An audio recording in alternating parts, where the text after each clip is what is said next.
Salut, bienvenue à tous sur Gizmo. Je suis ravie de vous retrouver cette semaine pour un nouvel épisode. Je suis en compagnie de Perrine, hem, avec qui on va, je pense, passer un très bon moment des petits échanges qu'on a eus en off, c'est quand même bien parti. Je vous le dis, depuis quelques semaines, il y a l'apéro Gizmo qui se prépare et qui arrive à grands pas, c'est le 7 décembre. Je compte sur vous pour, venir passer une tête, partager une bière, un coca, un thé, un groom, ce que vous voudrez. Notez ça dans vos agendas et puis on se retrouve au bar Les Copains, à l'heure qui vous fera plaisir dès que vous pouvez, et puis on se retrouve pour parler, de vive voix, en live, avant, les vacances d'hiver et chacun hiberné de son côté. Petite annonce faite, je vous le disais, je suis en compagnie de Perrine et je suis ravie de te recevoir. Merci d'avoir accepté l'invitation et d'être sur Gizmo. Bonjour, merci à toi de l'invitation surtout, ça fait plaisir. Bah, moi aussi, ça fait plaisir.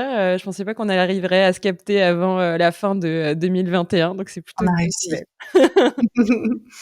Et on a plein de sujets à discuter ensemble, dont des actualités, assez fraîches, et en tout cas toutes, je sais pas comment on dit? Toutes fraîches, toutes actuelles, donc c'est plutôt chouette. Avant de commencer et de parler un petit peu de ce que tu fais, de comment tu en es venue, je veux bien que tu, te présentes à tous ceux qui nous écoutent et que tu nous expliques un petit peu qui tu es, Perrine, s'il te plaît. Ça marche. Bonjour tout le monde. Donc je m'appelle Perrine Gauthier, je suis productrice, d'animation depuis à peu près 12 ans. Il y a 5-6 ans, j'ai monté ma boîte qui s'appelle La Cabane, basée à Paris. Et je suis aussi productrice et partenaire d'une boîte en Belgique qui s'appelle Turistar. Comment je suis arrivée là-dedans? Alors on opte pour la version courte, la version Non, mais moyenne. on a le temps, donc tu On a optes pour le la temps. version longue et tu D'accord, t'installes et tout le monde s'installe et on t'écoute. ça marche. Moi, je suis arrivée par le live, en fait. J'adorais le ciné, j'y allais tout le temps, mais sans forcément imaginer en faire un métier. Et puis, j'avais une autre sensibilité un peu particulière pour la com. Et en fait, c'est en école de com, à l'occasion d'un stage, que j'ai passé 6 mois dans une société qui faisait de la prod audiovisuelle. Et là, voilà, ça a ouvert le champ des possibles. Enfin, ça a été la première petite porte d'entrée où je me suis dit, bah oui, il y a tout un tas de métiers assez passionnants derrière tout ça. Et coucou Mobilis Production à Lille. Voilà, un parcours s'est fait de plein de choses, c'est fait d'apprentissage, d'intuition, d'erreurs, de trucs où tu te plantes, où tu sais pas trop où tu vas. Et puis c'est aussi beaucoup fait de rencontres. Donc voilà, ça a été une des premières rencontres, je pense, qui a pas mal influé sur le reste.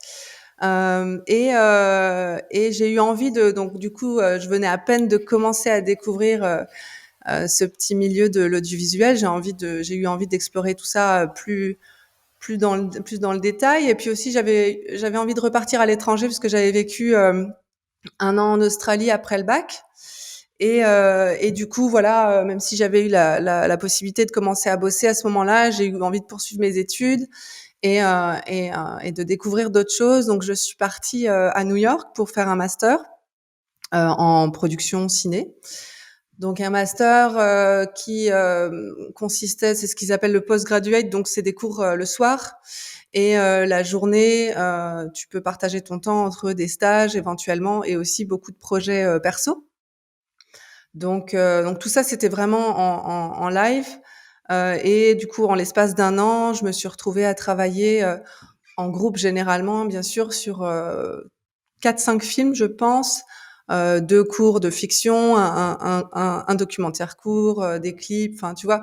Que ce soit des projets que j'avais initiés moi ou des projets qui avaient été initiés par des gens, de ma promo et sur lesquels tu te retrouves à faire, voilà, à écrire, à monter, à tourner, à gérer un peu tout ça de A à Z. Donc super riche et super intéressant comme expérience Surtout de ce que tu et dis là, les projets étaient très différents entre, des cours, de la série, du live, tu touches vraiment à tout et tu plonges, à tête la première dans, ce que c'est, faire un film ou de l'audiovisuel avec, tous les supports qui peuvent en découler. Ouais, complètement. Et puis c'était vraiment des projets perso. Je crois qu'il y a 1 ou 2 projets sur lesquels on avait une thématique où, tu vois, sur le clip, ben voilà, c'était la chanson qui était donnée dès le départ. Mais sur le reste, c'était vraiment des projets qu'on initiait nous, donc dont on était à l'origine à l'écriture, etc. Donc c'était assez marrant. Puis tu fais de belles rencontres aussi, encore une fois, à ces occasions-là. Donc chouette travail d'équipe. Et puis en même temps.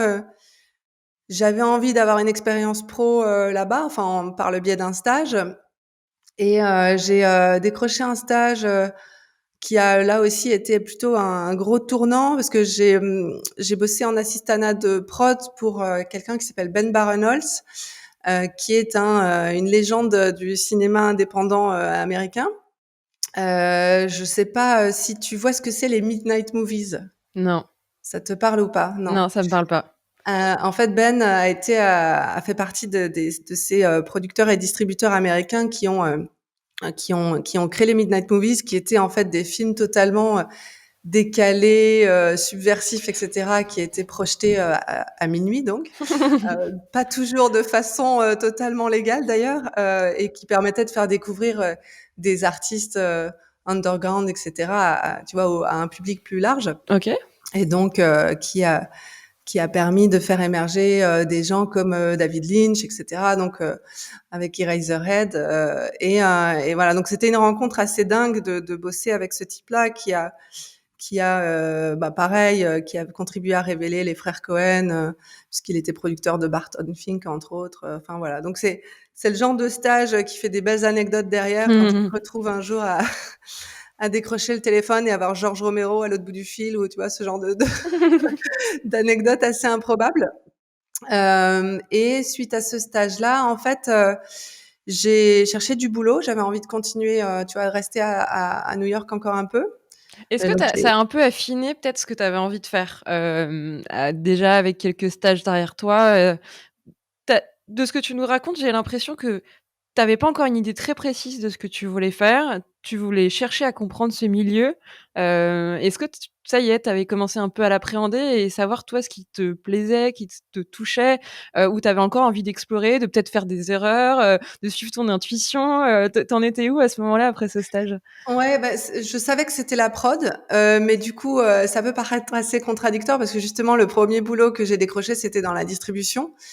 Parce que ça s'est fait par u tu sais, ça se fait aussi, encore une fois, par des opportunités et cetera. Il se trouve que je connaissais pas très bien le milieu de l'animation, mais j'étais assez fan du travail de Bill Plympton, l'animateur, américain. Rien à voir avec le président, destitué, tout ça. J'ai Et du coup, j'ai bossé pour la boîte de distrib qui distribuait une partie de ces films, à l'étranger et je savais que c'était pas ça que je voulais faire, enfin la distrib à proprement parler, mais c'est mine de rien que tout ça est quand même très connecté et du coup ça me permettait aussi de découvrir une autre facette, du milieu, qui au final est jamais très éloignée. Mais c'est vrai qu'à terme, j'avais quand même assez vite compris que c'était la prod, qui m'intéressait. Et donc, j'ai passé cette deuxième année à New York sur ce boulot-là. Et ensuite, je suis rentrée en France pour des raisons perso. Et puis, là, j'ai cherché du boulot à la fois dans le live et dans l'anime. Enfin, tu vois, j'étais pas pour le coup, j'étais pas encore totalement arrêtée sur ce point-là. Et finalement, je suis rentrée chez Timto, qui est un studio d'anime 3D plutôt série, qui fait à la fois de la prod déléguée et de la presta à Paris. Et j'ai travaillé quasiment 7 ans, 6 ans et demi chez Timto où j'étais d'abord prod adjointe, productrice adjointe puis productrice sur les derniers projets. Et donc voilà, mon boulot consistait, c'était très riche parce que c'était à la fois du développement artistique et éditorial, du financement de projets, tous les aspects juridiques qui vont avec, et cetera. Donc vraiment la prod déléguée en transversale sur tous les projets. Donc ça, c'était assez riche comme expérience aussi.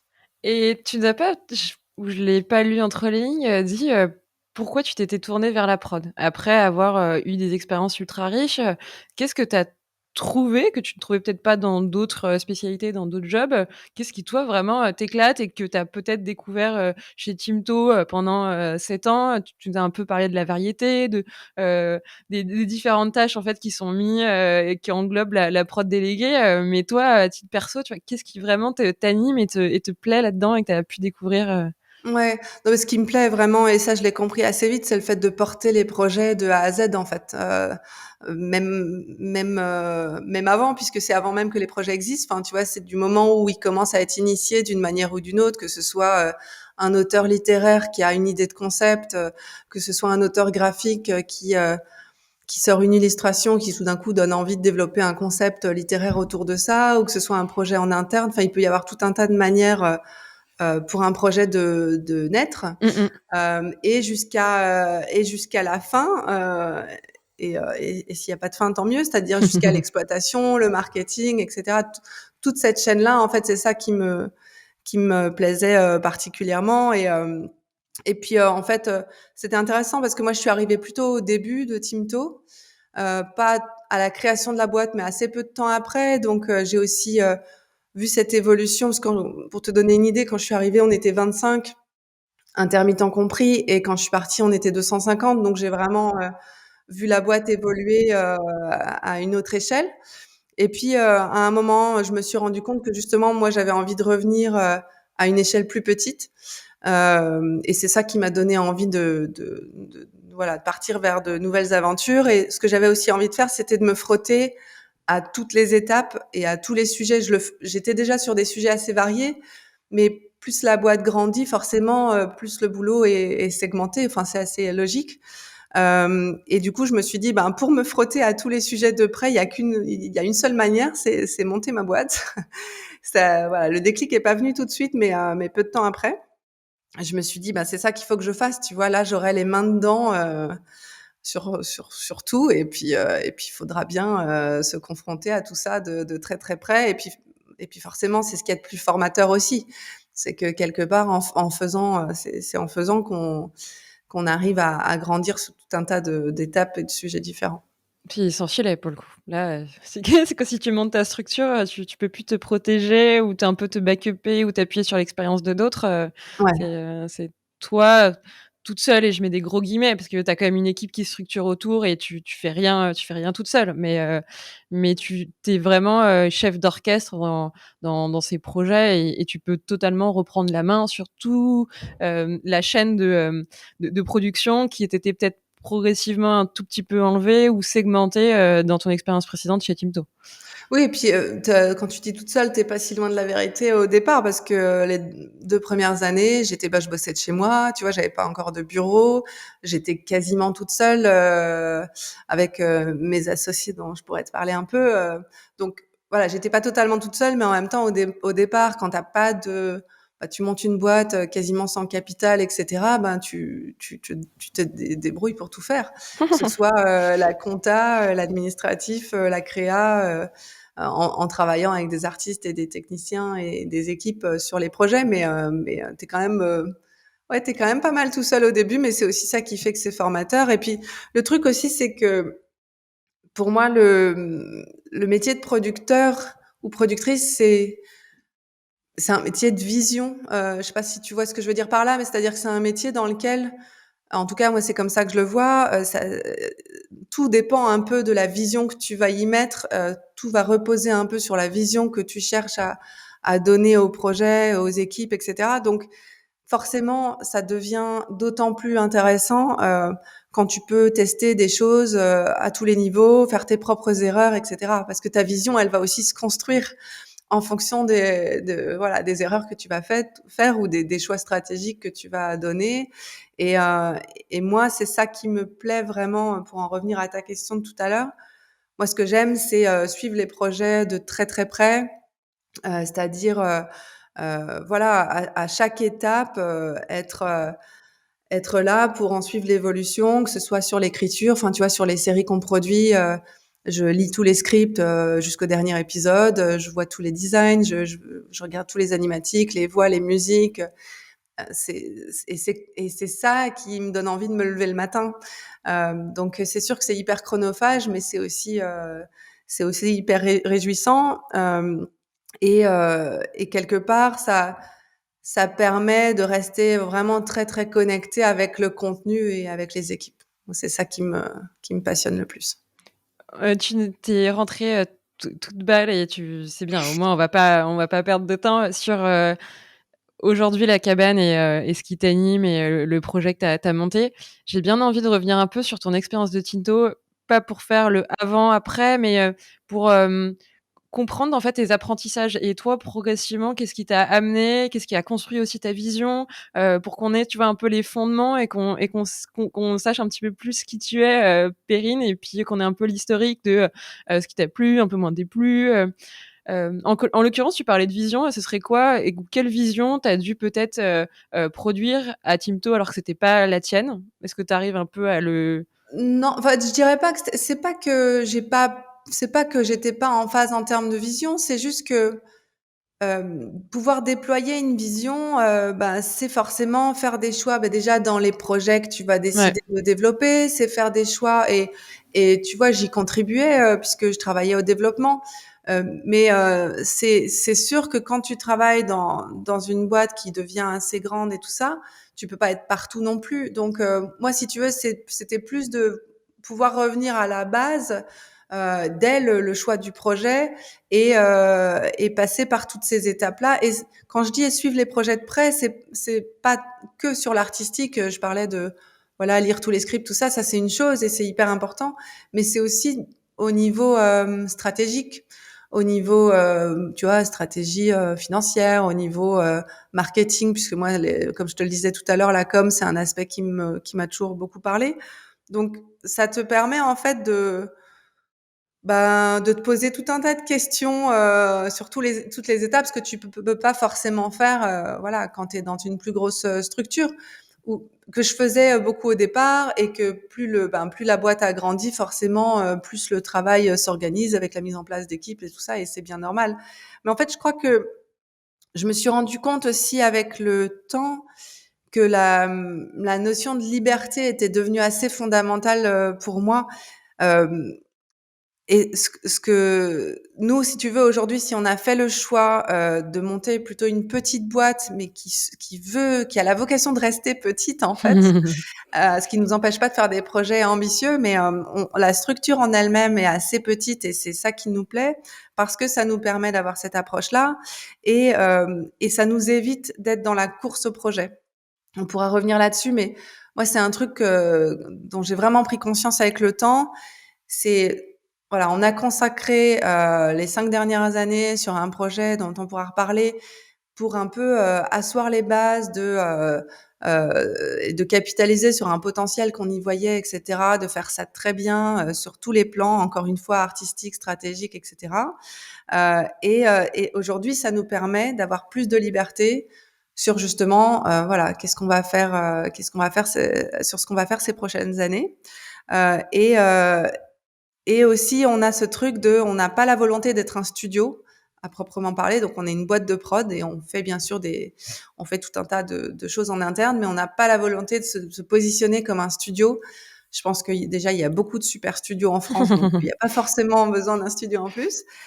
Et encore une fois, c'est parce que ça nous donne cette liberté et cette flexibilité qui nous permet, qui nous plaît beaucoup et qui nous évite d'être dans cette course au projet où tu deviens un peu dépendant de ce rythme-là. Et forcément, quand il y a une dépendance, bah, il y a une perte de liberté quelque part. Ouais. Donc, voilà. Donc, ouais, je crois que cette notion de liberté, en tout cas, je l'ai compris après, mais je crois qu'elle était devenue de plus en plus importante pour moi.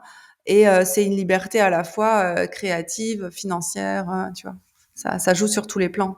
Totalement. Si tu développes l'autre pendant, c'est-à-dire, tout ce que tu fuyais et que tu as pas du tout envie de développer, heu, tu disais cette dépendance quand tu es dans une course de projet, tu vas devoir, te structurer, avoir beaucoup plus de gens pour gérer ces projets, tu dois en prendre beaucoup plus, du coup tu choisis un peu moins, tu vas moins gérer tes tâches. Qu'est-ce que ça sous-entend encore? J'essaie de faire une liste, mais à mon avis, Ouais, j'ai pas ouais, tous non, les c'est éléments. ça. C'est exactement ça. C'est que ben, déjà par rapport à l'aspect studio, vraiment au sens studio de fabrication Ouais. 3D, ben un studio, c'est mine de rien, c'est quand même une sorte de bête qu'il faut nourrir, tu vois.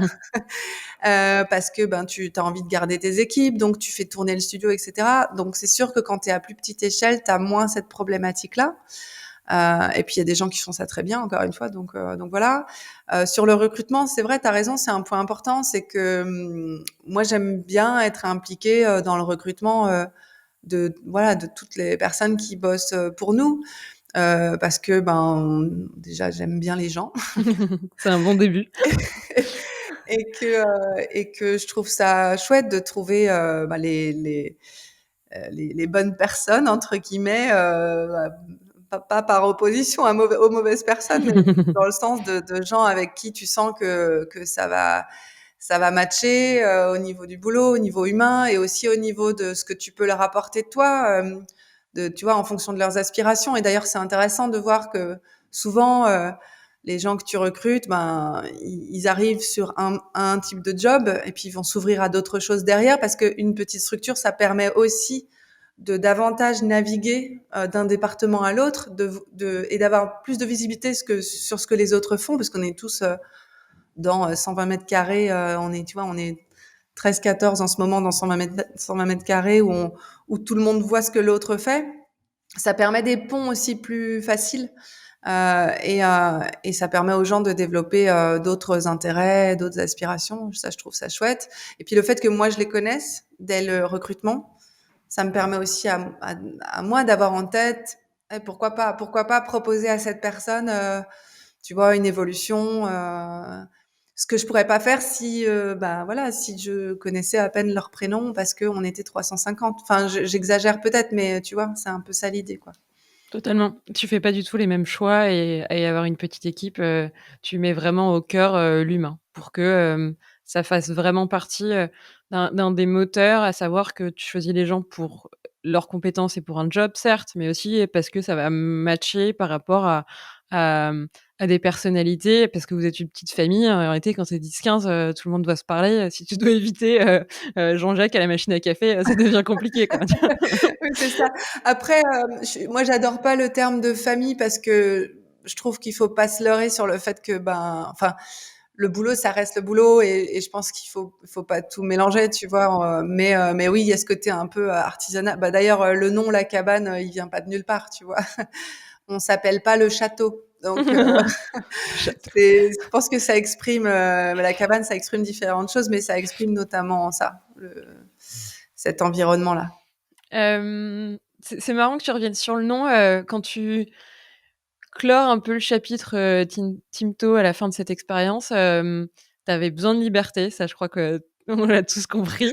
Heu, qu'est-ce que tu avais aussi peut-être est-ce que tu avais d'autres besoins que tu arrivais à formuler? Est-ce que tu arrivais à tout formuler? Qu'est-ce que tu as mis un peu, sur cette, page blanche, quand tu te retrouves à te dire, «Bon, je vais partir, ça je le sais, Ouais. je veux de liberté, ça je le sais». Qu'est-ce que tu savais d'autre et vers quelle voie se dessinait un peu, devant toi à ce moment-là? Ouais, c'est une bonne question. Alors la liberté, je crois que je l'ai pas compris tout de suite, OK. mais voilà. Mais je sais pas, c'est pas une question facile. Non, ça a été une expérience super riche parce que c'est une chouette boîte et que j'ai eu l'occasion de faire plein de choses différentes. Encore une fois, quand tu es en prod délégué, en transversal, et puis quand je suis arrivée, la boîte était pas si grande que ça. Donc justement, j'ai eu l'occasion de voir plein de choses différentes et de rencontrer plein de monde et aussi de participer à pas mal d'événements. Tu sais, les MIPCOM, les Kidscreen, le MIFA, Annecy, tout ça, où tu, mine de rien, ça te permet aussi de pas mal développer ta connaissance du secteur. Donc tout ça est extrêmement positif et je pense que j'avais vraiment ce truc de savoir que tant que je pourrais pas moi faire mes propres erreurs sur tout un tas de sujets, ben je serais forcément quelque part limitée dans mon apprentissage, tu vois, parce que parce que si tu t'y frottes pas, forcément tu restes un peu sur quelque chose d'abstrait. Mmh mh. Donc j'avais envie de concret. Je crois que c'était ça en fait. J'avais envie de très très concret. Et alors pour le coup, j'ai pas été déçue. Tu vois, quand tu te retrouves à faire la compta de ta boîte, c'est très très concret. Mais c'est pas forcément le plus fun. Mais il y a plein d'autres aspects fun, donc ça va, ça compense. Je sais pas si tu le sais, mais j'aime beaucoup, que les gens racontent leurs erreurs, parce que je trouve que ça remet un caractère un peu humain, tu sais? Surtout quand, il y a des belles histoires et de belles victoires, je trouve, qui sont racontées, dans le podcast.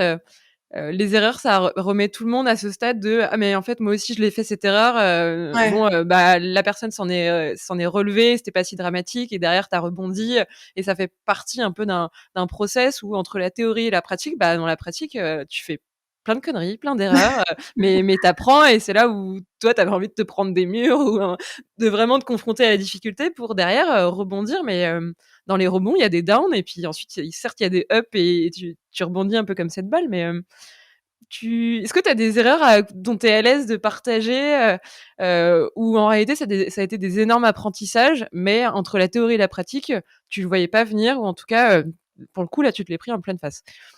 Ouais, ouais, bah, des erreurs, j'en ai fait, ça c'est sûr. Après des choses qui soient intéressantes à raconter, ouais, peut-être l'exemple d'un projet qu'on a, commencé à développer. Donc après je pourrais peut-être te parler, de voilà, justement comment on bosse sur les projets et le fait on s'est concentré sur très peu de projets à la fois. Mmh mh. Mais il y a un projet, qui s'appelle Roger Flambé, qu'on avait commencé à développer, au démarrage de la boîte et qu'on avait pitché au Cartoon Forum, et alors au Cartoon Forum, je sais pas si tu connais un peu l'événement, si tu vois un peu, c'est un événement de pitch, bah, tu es devant une salle de 200-300 personnes, tu pitches ton projet aux diffuseurs, aux investisseurs et tout ça.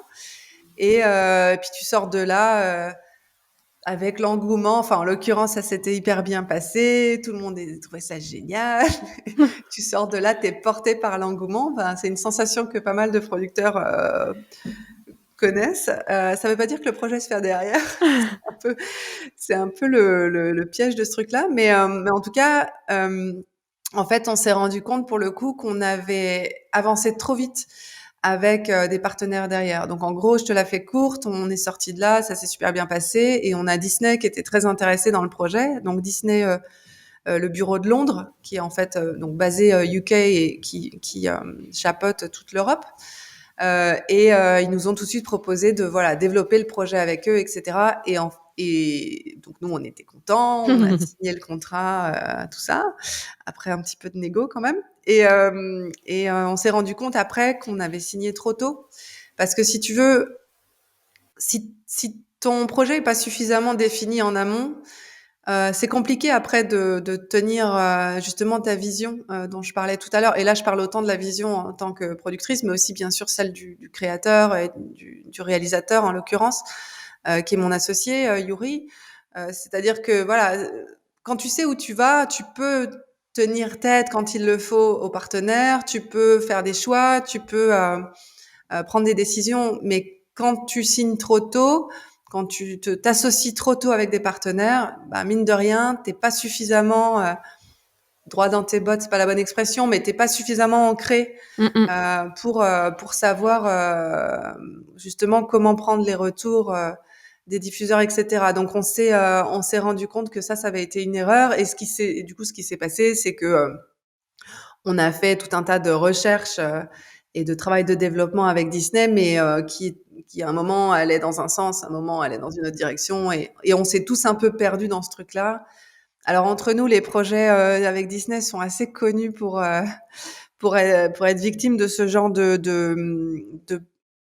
soucis. C'est que comme c'est des développements assez long, ben voilà, on n'est pas les premiers à s'être perdus en chemin, on va dire. Mais en tout cas, pour nous, ça a été une leçon assez intéressante de se dire, et puis d'ailleurs, il s'est passé complètement le contraire sur Mush Mush, c'est-à-dire vraiment d'avoir un développement super béton en amont, savoir exactement où on veut aller, ce qui n'empêche pas de tenir compte des retours ensuite des diffuseurs et des partenaires, bien sûr, tu vois, et ce qui n'empêche pas de faire évoluer le projet vers quelque chose d'encore meilleur.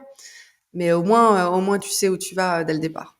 Ouais, et tu as cette base où, tu l'as un peu plus choisie, tu es un peu plus alignée, tu arrives pas seulement avec un pitch, c'est-à-dire, les 2 premières lignes, et une vision assez floue, mais qui est pas encore, très définie. Tu as déjà beaucoup plus d'éléments à proposer et tu restes flexible, peut-être, sur en modifier certains et revenir dessus. Mais, le gros du projet est posé et tu arrives avec un package qui est un peu plus conséquent, Ouais. et si tu t'associes avec des diffuseurs, ils peuvent pas changer 80 du projet. Bah, a Sinon, ils priori, signent quand pas, en fait.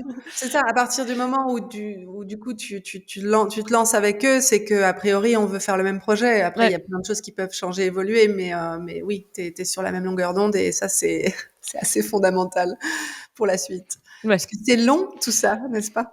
Ouais, c'est une des questions que je compte te poser, mais quand on va parler des projets, mais c'est cette durée qui, moi, me paraît être d'un autre temps, tu et je Ouais. sais pas comment vous faites à titre perso pour vous engager sur des projets aussi longs, mais je te Bah, poserai on la vieillit question. très, très vite du coup.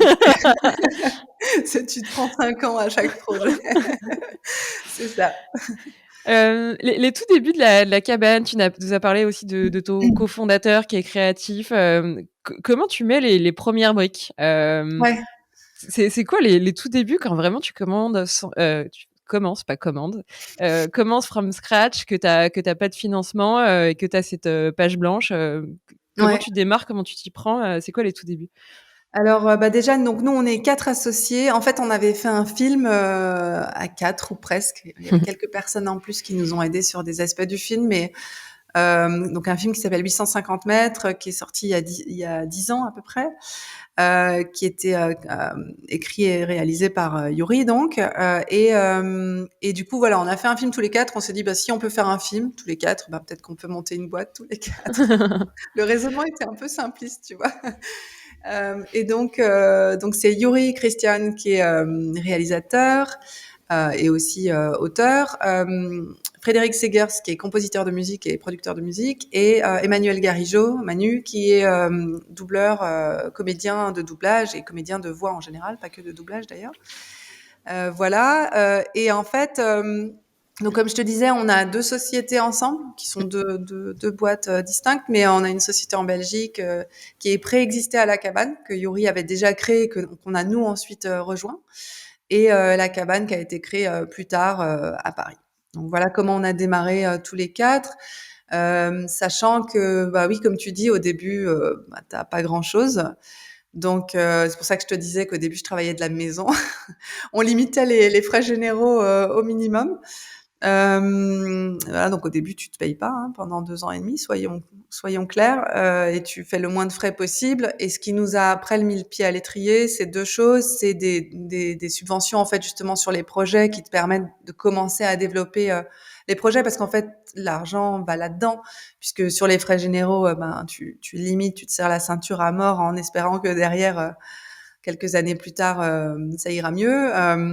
Donc du coup, c'était bah, justement sur le projet Rangée Flambée, on avait eu l'aide Média, qui est une aide européenne pour le développement du projet. Donc ça nous a permis de commencer à avancer, d'engager des gens sur ce projet-là pour le développement. Et puis il y a une autre aide qui a été assez déterminante dans la suite, c'est le FAIA. Je sais pas si ça te parle, Fonds d'aide à l'innovation du CNC, dont d'ailleurs je fais partie de la commission maintenant depuis 2 ans. Qui est en fait pareil, une aide au développement assez en amont, enfin assez au stade assez pas embryonnaire, mais au démarrage des projets. Et donc c'est sur Mush Mush qu'on a eu cette aide-là vraiment au début de la cabane, et c'est ça qui nous a mis le pied à l'étrier pour bah, faire derrière un teaser qui donne envie aux partenaires, etc. Donc Donc c'est vrai les que au départ, tu reposes quand même forcément. Alors il y a un petit capital propre, mais sans ces aides-là, ça aurait été très très compliqué. c'est la question que j'allais te poser. Est-ce que, sans aide, tu peux t'en sortir?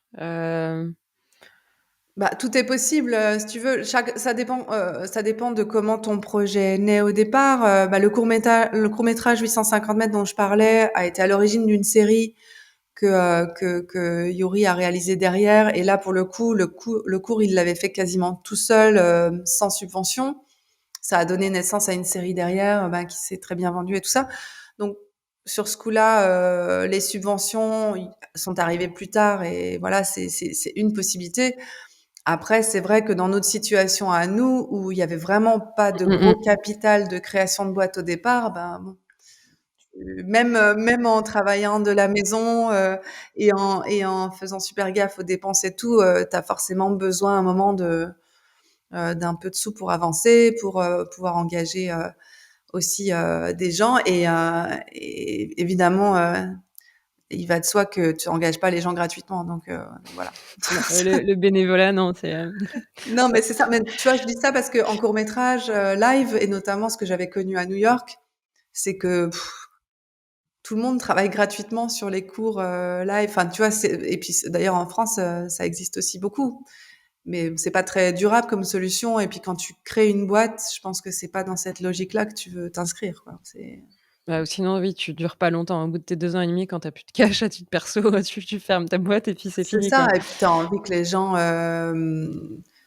t'as envie que les gens se sentent impliqués, et que voilà, tu peux pas demander des faveurs aux gens pour ton projet. Faut qu'il y ait une structure en place, et le financement en fait partie. Mmh mh. Quand vous faites financer, le teaser de Mush Mush, vous avez des garanties à donner en face? C'est-à-dire que, les aides, c'est, pour en fait un objet, un contenu donné, à savoir, faire un teaser pour, donner un peu cette espèce de tremplin et derrière ça peut s'arrêter parce que le teaser, il peut ne plaire à personne et ne convaincre personne pour une suite, c'est ça? Ouais, exactement. En fait, tu as des garanties à donner, enfin, tu un rendu à faire dans le sens où, ben, tu dois déjà montrer comment tu as dépensé l'argent, et Donc tu as puis, des comptes à rendre quand même? ouais, tu as des comptes financiers à rendre, et puis tu as aussi le matériel à fournir. Donc, ben, en l'occurrence, si tu as demandé une aide, qui s'appelle une aide au pilote pour un teaser, par exemple, bah, tu dois bien montrer le travail fini. Mais par contre, tu pas de garantie de résultat, au sens où, voilà, si le projet se fait pas, bien sûr que ça, malheureusement, il y a beaucoup de projets qui se font pas, et ces aides-là sont aussi là pour soutenir des projets qui vont peut-être pas se faire, mais qui vont permettre de révéler des talents, qui vont permettre à des sociétés de mieux, justement, mieux structurer leur travail sur des projets futurs. Enfin, voilà. Donc il y a pas un taux de réussite de 100%, loin de là, mais en tout cas, ça aide beaucoup.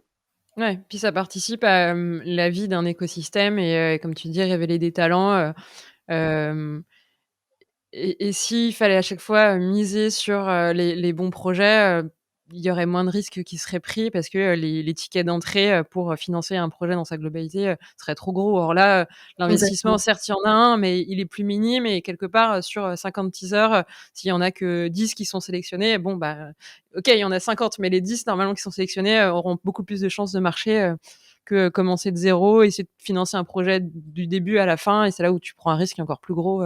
Ouais, et puis justement, le fonds d'aide à l'innovation, le FAIA, c'est vraiment, bah, l'appellation vient de là. C'est pas forcément innovation au sens technologique.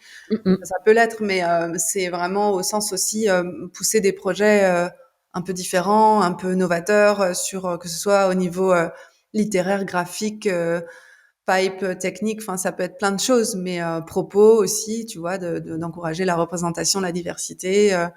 Donc ça permet justement aussi de donner une chance à ces projets-là d'exister. Alors, on va parler projets. Comment vous les trouvez vos projets? Comment, quand vous êtes mis tous les 4, que vous commencez la cabane, vous di comment vous trouvez ce premier projet? Comment, vous peut-être vous mettez d'accord tous les 4? Est-ce que vous êtes toujours alignés sur, le ce que vous voulez peut-être défendre? Tu parlais de propos, de diversité. Est-ce que vous étiez, je sais pas, unanime sur, ce sera quoi le premier projet? Est-ce que c'est aussi une histoire d'opportunité? Je te vois te marrer en face, je sais pas ce que je suis en Parce train que de dire comme je nous bêtise. imagine à tirer à la courte paille. C'est ça. Non, en fait, ça s'est fait assez naturellement. Donc le premier projet de la cabane, c'est Mush Mush, qui en fait, bah, c'est assez marrant la façon dont ça s'est fait. Il y a une artiste qui s'appelle Elfriede de Rooster qui avait envoyé un mail à Yuri, donc mon associé, qui avait réalisé auparavant une série qui s'appelait Plankton Invasion, qui était diffusée sur Canal, et voilà, qui avait visiblement plu à cet artiste, et qui avait envoyé un mail en disant, bah voilà, j'aime bien ce que vous faites. Si un jour vous cherchez du renfort, notamment en ZBrush, parce qu'elle faisait, elle était spécialisée surtout enfin, elle était autodidacte ZBrush. N'hésitez pas à me contacter pour faire de la modé, etc., des recherches en 3D. Et puis on avait mis ce truc-là un peu de côté, tu vois, au cas où, si un jour il y avait besoin. Et puis un jour, je suis allée sur son site, et j'ai vu une photo d'une petite figurine, bah, qui est là d'ailleurs, hop, de cette petite figurine-là. Vas-y, vas-y, encore plus près de la caméra, qu'on la voit bien. Trop chou. Et j'ai trouvé ça justement trop chou. Tu vois, c'était un peu ma réaction. Je me suis dit, c'est très chouette. Et donc, elle avait développé, il y avait cette photo-là, il y avait deux, trois autres photos, il y avait un début d'univers, un début de caractérisation de ces personnages-là. Mais si tu veux, c'était c'était pas encore une série ou un film, c'était un univers, on va dire, qu'elle avait commencé à créer, qui s'appelait les Mashables. Et, et du coup, j'ai trouvé ça vachement bien et je me suis dit, bah, j'y ai tout de suite vu vachement de potentiel, autant au niveau artistique que tout ce qui pouvait se faire derrière. Attends, je t'arrête. Tu vois à ce moment-là, parce que, tu pas câblée comme tout le monde, hein, qu'est-ce que tu vois comme potentiel et quelle lumière, ça allume, dans ta tête? Que j'essaie de comprendre, quand est-ce que quand je sais pas, parce que plein de gens seraient passés sur et plein d'avis, plein de gens sont passés sur son site, tu vois? Sans en voir le potentiel ou un truc que toi tu as vu, et qu'est-ce que tu as vu? Bah, je sais pas, ça m'étonne comme question. Non, je sais pas, j'ai trouvé ça, bah, très charmant, très mignon, très ça m'a touchée, en fait, tu vois? Ça alors, je vais pas te dire, j'ai eu un coup de cœur parce que c'est tellement cliché comme expression, mais je sais pas, ça m'a parlé. Je me suis dit, je l'ai vu bouger, en fait, je l'ai vu, tu vois, vivre tout un tas de choses. Et puis, en fait, alors ça, c'est le premier coup d'œil et le premier sentiment, mais bien sûr, après, c'est dans la rencontre avec la personne que ça se passe énormément aussi. Et d'ailleurs, pour la petite anecdote, Yuri m'a dit: «Ah tiens, j'ai reçu un mail, d'un jeune gars, qui fait de la modé, du ZBrush et tout». Donc j'appelle cette personne et qui n'était ni jeune ni un mec, heu, donc qui s'appelle Elfried, comme je disais tout à l'heure. Et on s'est rencontrés comme ça, bah, d'abord sur Skype. Je lui ai dit que je trouvais ça très chouette ce qu'elle avait développé, que j'adorerais, discuter avec elle du développement d'une série ou d'un film. Alors ça s'est porté naturellement vers la série parce que c'est ce que moi, à ce moment-là, je connaissais le mieux, donc c'est ce qui paraissait le plus naturel et puis que l'univers s'y prêtait beaucoup. Et puis c'est beaucoup, pour revenir à ta question, c'est aussi beaucoup dans justement dans cette connexion avec la personne, parce qu'elle m'a expliqué comment elle l'avait créé, dans une période où elle était pas bien, où elle traversait même une période de dépression, de ce que ce personnage-là lui a apporté dans ce moment-là, enfin comment justement ça lui a permis d'aller mieux, de par les valeurs qu'elle voulait, enfin les choses qu'elle voulait y injecter, la découverte de soi, la découverte des autres, etc. Et donc bon, c'est une conversation qui a duré 3 heures et qui m'a d'autant plus donné envie de poursuivre cet échange et ce projet parce que en fait, on parlait de vision tout à l'heure, on y revient. C'est ce qui compte énormément pour moi, c'est de sentir qu'il y a une vision dès le départ du côté de l'auteur ou de l'autrice, parce que c'est ça qui va guider le projet derrière, même si l'animation, c'est un processus extrêmement collaboratif, et surtout en série, mais bien sûr en film aussi. C'est-à-dire que c'est un peu une sorte de millefeuille où chaque département va apporter sa couche jusqu'à, tu sais, la couche finale, là où tu as le sucre, et c'est ça qui fait que c'est bon.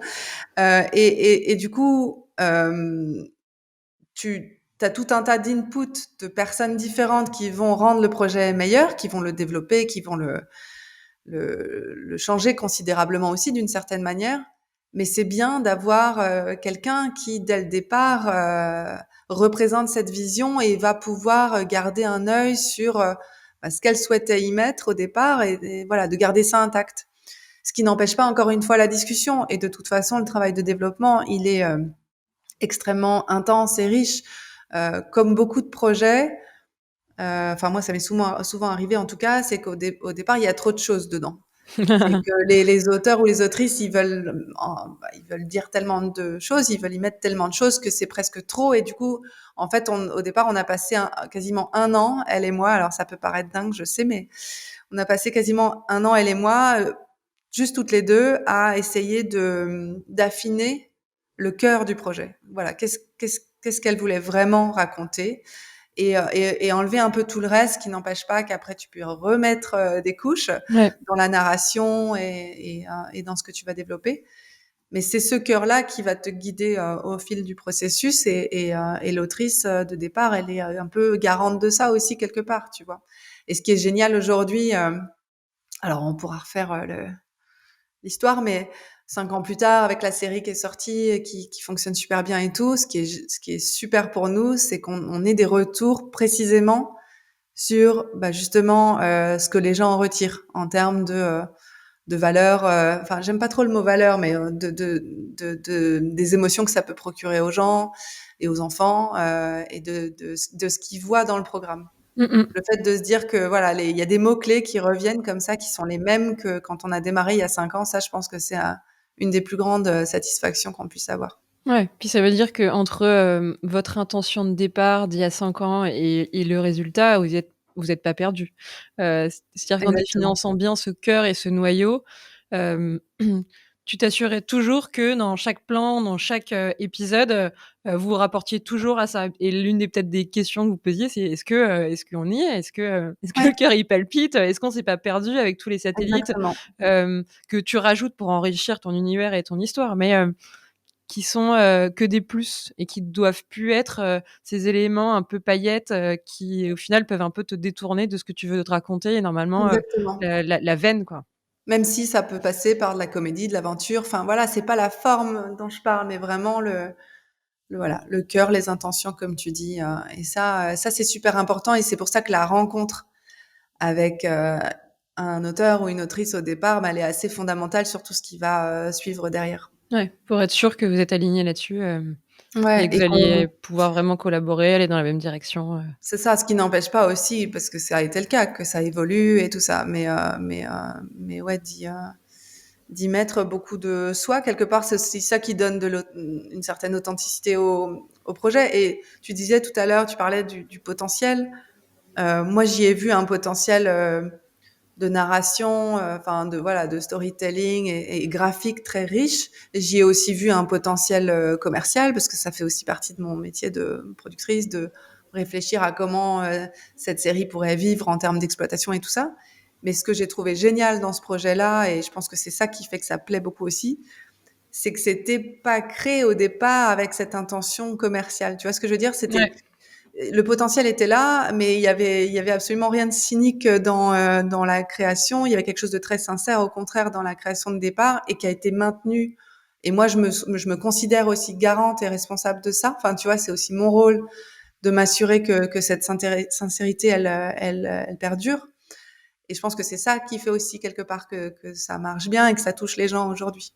Ouais, je sais pas, j'allais le dire en prenant les choses dans le bon ordre, mais je sais pas s'il y a de bon ou de mauvais ordre, mais là, tu t'es parti d'un élément, d'un univers qui te touchait et après tu l'as décliné et tu t'es posé les questions de comment vous alliez pouvoir le développer, l'exploiter, le produire, et trouver un peu la forme série, film qui allait le mieux lui correspondre, plutôt que de dire: «Alors attends, il faut que je fasse une série, un film, il faut que je touche les 4 plus, il faut que je fasse un truc qui soit à la fois mignon, un peu sympa, qu'est-ce qu'on va faire?» Et Oui, c'est là c'est où ça. tu peux un peu te planter parce que tu es juste sur, la finalité et un peu le haut du nuage, mais tout ce Ouais. qu'il y a en dessous, Après, c'est une autre façon de faire, si tu veux. Tout dépend ce qui te fait te lever le matin.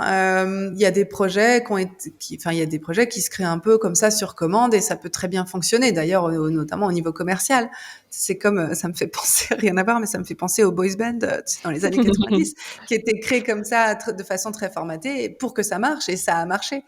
Euh, En animation, tu as des séries comme, ou des IP, des propriétés comme Pas de patrouille, qui était créé sur une commande en fait. Le créateur, on lui a dit est-ce que tu peux créer un univers qui va permettre de vendre des jouets derrière et il l'a fait et c'est un carton monumental et comme tu le sais aujourd'hui il y a encore des films qui sortent etc. Donc c'est une autre façon de faire moi c'est juste pas trop ce qui m'intéresse mais voilà. mais ça existe, c'est une autre méthode de faire, vous êtes pas Ouais. rentrés là-dedans. Tu nous as beaucoup parlé de ce cœur du projet, de, toi, ce qui t'animait, ce qui vraiment te plaisait, alors vous y avez mis quoi dans ce cœur et ça pourrait se résumer à quoi, Mush Mush? Alors Moche Moche, c'est un projet qui parle de la découverte de soi et la découverte du monde qui nous entoure. Et le monde qui nous entoure, c'est deux choses, c'est les gens, c'est les autres. Donc c'est en l'occurrence, la série met en scène une communauté qui est très riche, très diverse. La découverte du monde qui nous entoure, c'est aussi l'environnement au sens large. Alors c'est pas du tout une série pédagogique sur la nature, l'environnement, etc., mais qui prend justement le parti de montrer à quel point cet univers naturel peut être magnifique et que du coup, c'est une évidence de vouloir le traiter correctement et le respecter, mais tu vois, sans message écologique euh, explicite. Mais je pense que voilà, ça montre que bah, un univers aussi joli, pourquoi vouloir lui faire du mal? Et tout Ouais. ça, ça revient vraiment à cette notion de découverte qui est au cœur du projet. Et la découverte de soi, c'est aussi au sens, c'est-à-dire, ce qui est très important dans Mush Mush, c'est que les personnages, ben, sont des enfants. Enfin, ils sont en plein apprentissage aussi. Donc, tu vois, ils ont des dons qu'ils maîtrisent pas. Ils font des erreurs. Parfois ils sont jaloux, parfois ils sont de mauvaise foi, parfois voilà. C'est pas, ils sont ni super héros, ni parfaits, ni. Et je pense que c'est ce côté un peu, encore une fois, assez vrai, qui fait qu'on peut se plonger avec plaisir dans les histoires. Autant pour les enfants que pour les parents, visiblement. En tout cas, c'est les retours qu'on a. C'est que ça plaît aussi, aux parents qui, se surprennent à rester à côté de leur enfant et à passer un bon moment Ouais, et à les adorer, ces petits champignons. ça c'est un retour. Alors après, je te dis pas qu'en tant que parent, tu vas t'enchaîner 4 épisodes, hein, mais non, mais je veux dire, je suis pas en train je veux pas être donner l'impression de faire de la fausse pub là-dessus. Non, mais par contre, c'est un retour qu'on a vraiment et qui nous tenait beaucoup à cœur, et notamment à Yuri, qui est le réalisateur et directeur artistique de la série. C'est que quand nous, on réalise un projet, quelque part, ça peut paraître bizarre de dire ça, mais on le réalise pas pour une cible. Ça revient un peu à ce que tu disais tout à l'heure. C'est pas par le biais de la cible, ce qui n'empêche pas que bien sûr qu'on tient compte de à qui on parle en termes d'écriture et de mise en scène et tout ça, mais tu vois, on s'est jamais dit, bah, on va engager des scénaristes qui ont fait que du preschool, donc du préscolaire, du voilà 4-6 ans ou 3-6 ans, parce que c'est une série qui va viser cet âge-là. Donc au contraire, en fait, on a travaillé quasiment que avec des gens qui étaient pas forcément dans cette petite bulle-là, enfin ce truc-là. Et Yuri, notamment en tant que réalisateur, avait plutôt l'habitude de réaliser des projets pour des cibles un peu plus âgées. Et on voulait surtout faire un projet qui nous fasse aussi marrer, enfin, tu vois, donc très rythmé, avec pas mal d'humour dans les dialogues et tout ça. Et donc c'est ça qui visiblement plaît aussi aux parents. Donc effectivement, on a souvent ce retour de gens qui nous disent merci d'avoir produit un programme preschool qui me donne pas envie de me taper la tête contre les murs. On a eu un retour comme ça la semaine dernière encore, ça m'a fait marrer de quelqu'un aux États-Unis. Donc ouais, ça c'était vraiment quelque chose qui nous tenait à cœur, parce que c'est vrai que bah, comme dans tous les genres, t'as des choses très bien et des choses moins bien. C'est vrai que dans le preschool, t'as parfois un peu t'as pas mal de programmes. C'est moins le cas peut-être aujourd'hui, et tant mieux, mais t'as pas mal de programmes qui tiennent le spectateur par la main, mais vraiment de façon extrêmement appuyée. Là, on s'éloigne quand même beaucoup de ça. C'est pas je sais tu vas peut-être me dire non, c'est pas trop dur est-ce que vous vous mettiez à la place d'enfants de preschool de 4-6 ans? Est-ce que c'est pas trop dur à la fois de faire un programme qui les tient pas par la main, mais en même temps qui s'adresse à eux, et pas à des adultes, parce que ça reste que des adultes qui le font? Est-ce que des fois vous preniez, des enfants, 4-6 ans et vous testiez pour voir, comment ils réagissaient? Comment vous arrivez à un moment, je sais pas, vous remettre peut-être dans la tête d'enfant et se dire, «C'est ce truc-là que j'aurais peut-être voulu, voir, quand j'étais beaucoup plus petite»? Ouais, je sais pas, c'est vraiment un truc de feeling, c'est difficile à expliquer. Alors bon, déjà, moi j'ai des enfants, donc ça voilà, tu te projettes forcément, et je pense que c'est pas par hasard qu'à ce moment-là de ma vie, j'ai été touchée par un projet qui était Mmh plutôt pour mh. les petits, parce que mes enfants étaient plutôt petits. Donc tu as une forme de sensibilité un peu, presque inconsciente par rapport à ça. Je sais pas, c'est assez naturel et au feeling dans l'écriture en fait, mais ce qui n'empêche pas justement d'aller pousser un peu les limites de vannes que tu sais qu'ils vont pas forcément, que les gamins vont pas forcément comprendre tout de suite, mais qui vont faire écho à certains trucs. Et puis notre directeur d'écriture qui s'appelle Ross, qui est néo-zélandais, basé à Londres, c'est quelqu'un qui est très doué pour ça, de toujours comment dire, se placer du point de vue des gamins, de se dire voilà, est-ce que ça, si j'avais 5 ans et demi, est-ce que ça me parle? Donc c'est un peu un mélange des deux, si tu veux, c'est-à-dire l'avoir en tête, mais sans non plus être dans le formatage, parce que Mmh ce qui mh. est chouette aussi, c'est de pouvoir amener des talents différents et des points de vue différents sur ce projet-là. Et d'ailleurs dans l'équipe, voilà, il y a plein de gens qui ont fait des projets totalement différents, pour des cibles beaucoup plus âgées, beaucoup plus décalées, aussi par ailleurs, mais qui vont injecter quelque chose dans Mush Mush qui au final va très bien marcher. Tu vois, c'est une alchimie assez mystérieuse, mais ça fonctionne. Comment vous l'avez créée cette alchimie? On a parlé de beaucoup de points de détail là du projet, mais et on est un peu parti dans différents petits, détails de Mush Mush. Tu nous avais arrêté sur, tu trouvais qu'il y avait un potentiel de malade. Vous avez passé 1 an à essayer de définir un peu le cœur et la suite de enfin et du coup l'histoire et qu'est-ce que serait l'univers de Mush Mush et vous poser un peu des questions, fondamentales. La suite, comment tu la crées? Comment tu développes? Comment Ouais. tu le produis? Comment tu trouves des talents, dont, j'ai pas noté son nom, qui créait l'auteur? L'autrice d'origine, Elfriede, ouais. Donc elle, ben, au départ, je t'ai expliqué comment ça s'est fait. Après, en fait, un autre tournant, ça a été donc au bout d'un an où on a vraiment défriché le projet, elle et moi, et trouvé le cœur, comme on disait. Et donc, à partir de là, euh, défini vraiment ce qu'on voulait en faire. J'ai fait rentrer un co-auteur à la Bible littéraire qui s'appelle Benjamin Richard pour travailler en duo avec elle sur la Bible littéraire. Il y a eu l'arrivée de Yuri en tant que réalisateur qui a aussi été un tournant en ce moment-là puisque ça a été la réalisation justement du teaser dont on Mmh mh. parlait tout à l'heure, qui est toujours un élément assez fondamental parce que c'est pas juste un outil de vente, c'est aussi un outil de, tu sais, c'est maintenant il y a un terme très à la mode, le proof of concept. C'est aussi de ce qui te permet de valider ta propre vision en termes de rythme justement, de dialogue, de mise en scène, d'univers graphique, puisque pour le coup, l'univers graphique de Mush Mush est assez fondamental dans le projet. Enfin, tu vois, c'est un aspect important.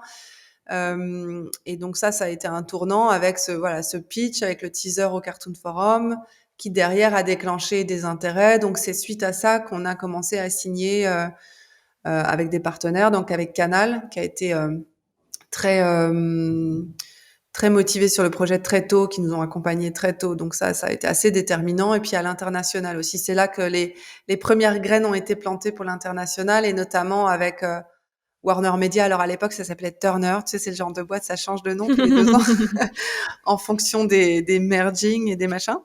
Donc, qui aujourd'hui a acheté la série dans le monde entier. Mais la graine, elle a été plantée en 2016 ou en 2017. La personne en question était au pitch, elle avait adoré, et donc après ça a mis du temps à se faire parce que ben il faut voir l'évolution du projet, t'as tout ce qui concerne la négociation du contrat et tout ça qui prend du temps, mais aujourd'hui on en est là, et je pense que ça va dans le même sens. C'est quelqu'un qui a été touché par le projet dès le départ, et le boulot qu'on a fourni derrière n'a fait que confirmer sa première impression positive.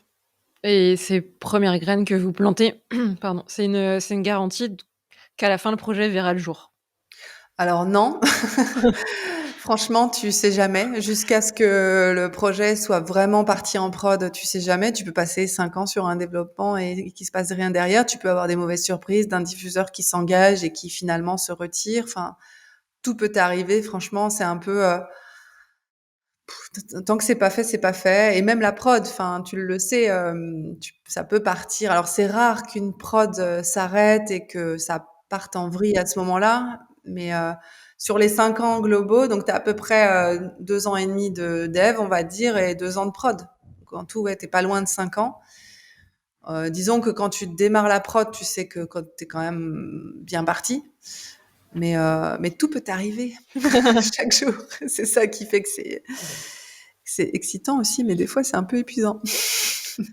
Bah, surtout que c'est un très, très, très long marathon, tu commences à nous expliquer un peu ces échelles de temps, 2 ans et demi plus 2 ans et demi, avant que le 1er épisode, sorte, Ouais, c'est un peu moins que ça. Le tout premier épisode, il sort au bout à peu près d'un an de prod, donc on va dire que ouais, il se passe facilement 4 ans entre le démarrage du dev et la sortie du premier épisode, mais c'est un timing normal, c'est un timing correct même. Ça peut être beaucoup, beaucoup plus long. Tu as des séries qui mettent 10 ans entre le démarrage du dev et la sortie de la série. Et sur le long métrage, tu sais aussi, enfin, tu vois, on connaît tous les exemples de longs qui ont mis 12 ans à sortir. Donc c'est extrêmement long et comme je disais tout à l'heure, on vieillit un peu vite. Faut pas être pressé. Mais en même temps, ce qui est chouette dans l'animation, je trouve, c'est que c'est très long, mais il se passe toujours quelque chose. C'est par opposition à un tournage, par exemple, pour avoir, pour le coup, bossé en live et en anime. En tournage, tu as plus ce côté, ben, tu as la prépa, tu as le tournage, c'est super intense, c'est génial, tout le monde s'adore, expérience humaine dingue, machin, et puis ça s'arrête, et puis tu as la post-prod. En animation, c'est un peu... Bon, tu as aussi des étapes, bien sûr, de pré-prod, de prod et de post-prod, mais c'est quand même... Tout ça s'imbrique de façon plus organique. Et puis, il se passe toujours quelque chose. Donc, au final, le temps, tu ne le vois pas passer de la même manière. Alors, moi, pour info, je suis de nature assez impatiente.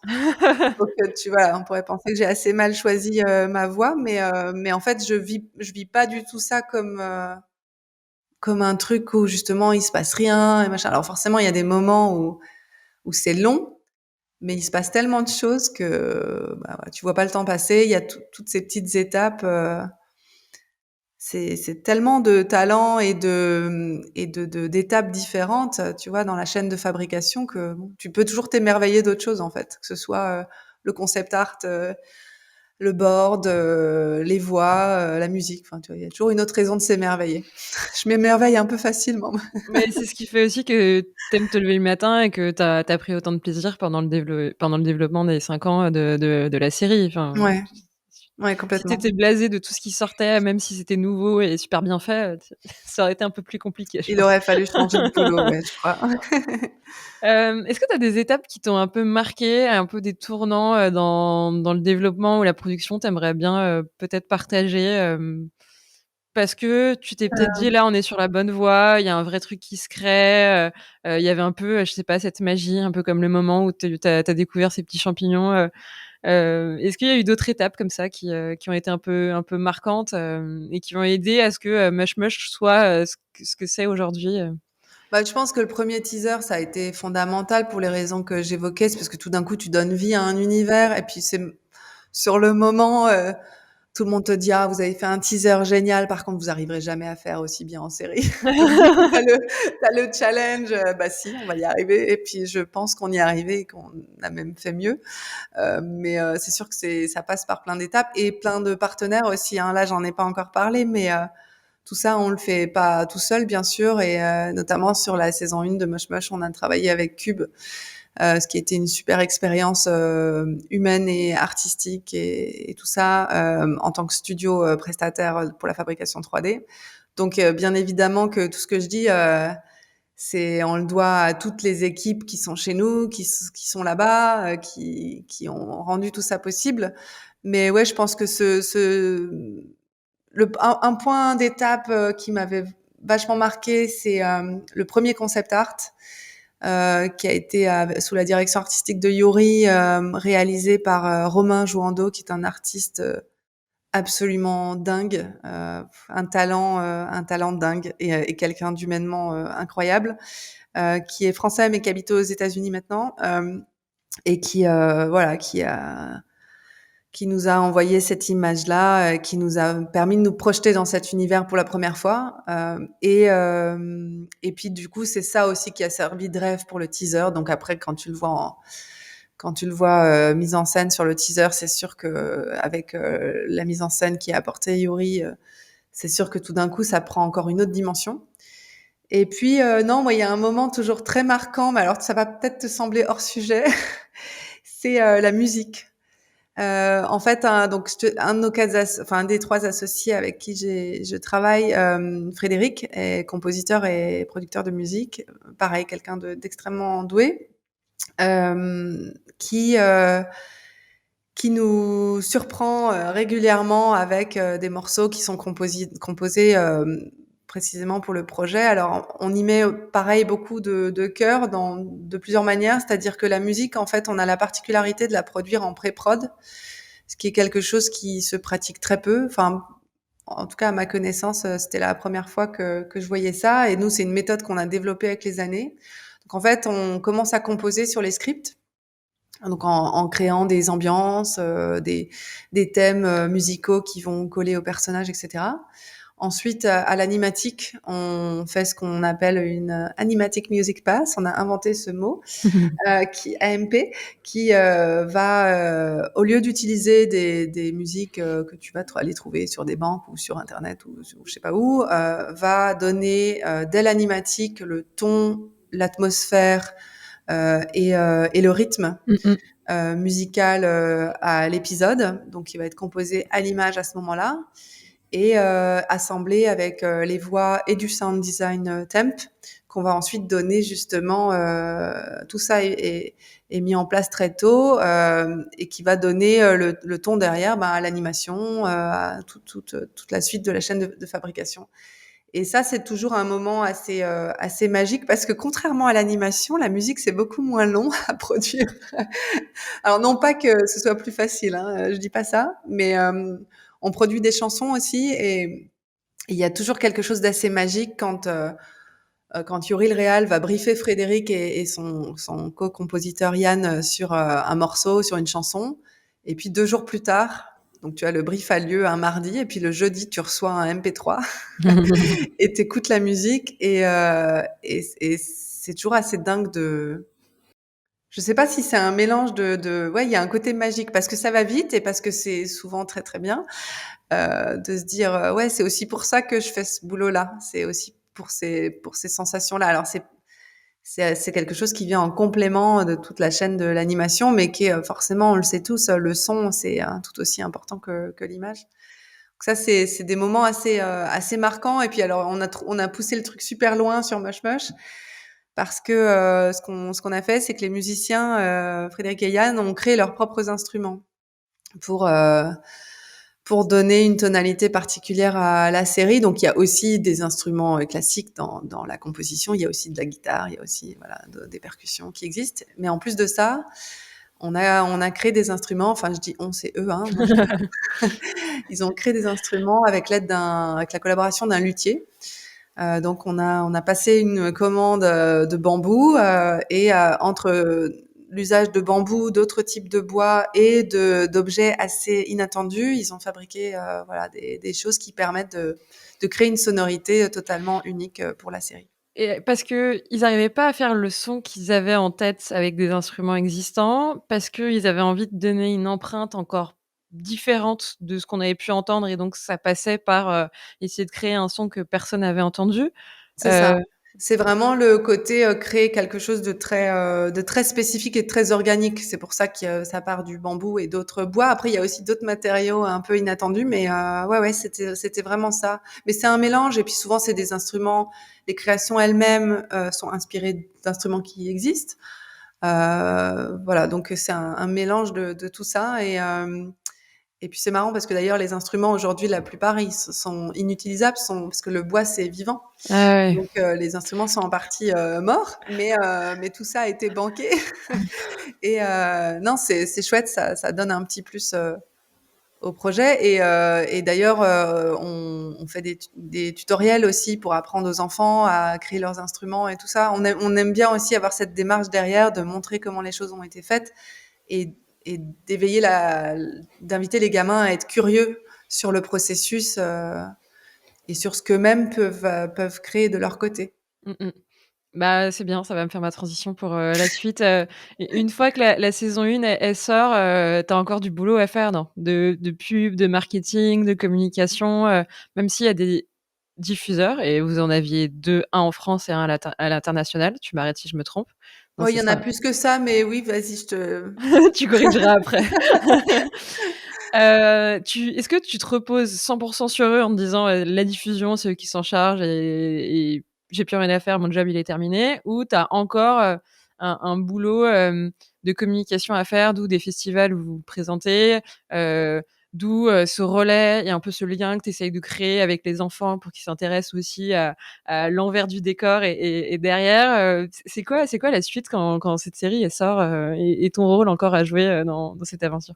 Bah, c'est le rôle que tu as envie d'y donner. Donc, c'est vrai que, ben, comme moi, j'ai cette sensibilité pour la com et que on a envie de choyer les projets à tous les niveaux. Du coup, on est très impliqués. Mais en fait, ça se fait pas que à partir du moment où c'est diffusé, ça se fait déjà avant, de préparer des éléments de communication, de réfléchir à comment tu veux présenter les choses, et de créer tout un tas d'assets en fait qui vont être utilisés derrière.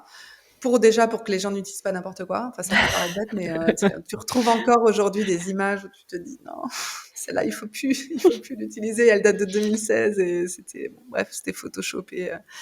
Mais bon, ça fait partie des aléas. Mais disons que non, c'est même dans l'accompagnement, c'est un travail en collaboration avec les diffuseurs. Nous, on a travaillé très très près avec Canal en France pour justement fournir tout ce qu'on pouvait fournir et leur donner des idées et vice versa et se mettre d'accord sur la stratégie et tout ça.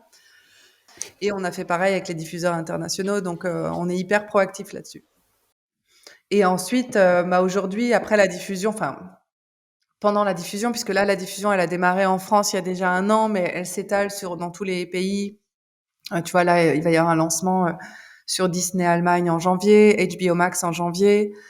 Il y a tout un tas d'autres territoires qui ont été déroulés ces derniers mois. Donc en fait, d'essayer d'être tout le temps en lien avec eux autant que possible pour leur dire, bah, vous savez, il existe ça, vous savez, on a fait ci, vous savez, on a des tutos à disposition, vous savez, on a créé éventuellement du matériel pédagogique en plus, qui est pas lié directement à la série, mais qui permet d'aller chercher d'autres usages, enfin d'autres utilisations derrière. On est assez actif sur les réseaux, forcément. Enfin voilà. Donc ouais, on aime bien. Et puis c'est un vrai plaisir en fait de travailler là-dessus. Déjà pour un peu maîtriser entre guillemets, mais dans le bon sens du terme, ce qui se fait, pour donner les meilleures chances au projet de vivre une longue vie. Et puis en même temps, parce que c'est aussi un plaisir de travailler sur ces aspects-là. C'est vraiment pas on le vit pas du tout comme une contrainte, tu vois, au contraire.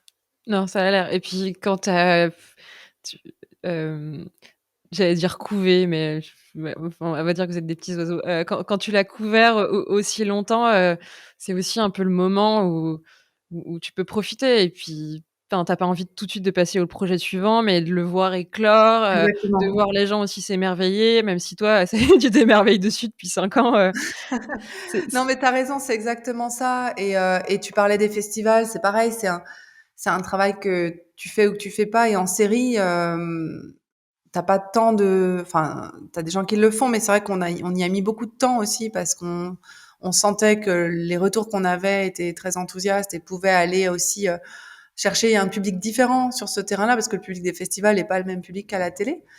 Et ça nous a bien réussi puisque là, la série a été sélectionnée dans plus d'une trentaine de festivals à ce jour, dont Annecy notamment. On a remporté un Rookie Award dans un festival assez connu qui est le Banff au Canada. Et puis on a été nommé pour un Emmy international. Donc ça, c'était la cerise sur le gâteau d'il y a pas longtemps. Donc autant te dire on a fait la danse de la victoire dans la cabane. On était tous super contents et super émus. Donc ça c'était très très chouette.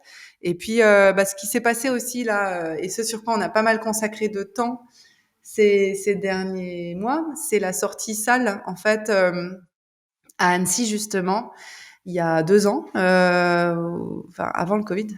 Bref, j'avais dîné avec une amie et à la table, il y avait Vladimir Koch, qui est le fondateur de KMBO, qui est une société de salle, distributeur cinéma, qui a notamment une spécialité pour les sorties jeunesse et qui a vraiment beaucoup aimé Mush Mush et qui a eu envie d'en faire une sortie salle. Donc en fait, c'est des épisodes de la série qui ont été assemblés différemment et pour lequel on a fait, tu vois, des transitions, des génériques différents, etc. En collaboration avec eux. Et on a créé aussi un livret pédagogique pour les écoles et tout ça. Et donc, on a fait une sortie salle le 15 septembre dans 150 salles, ce qui était vraiment super.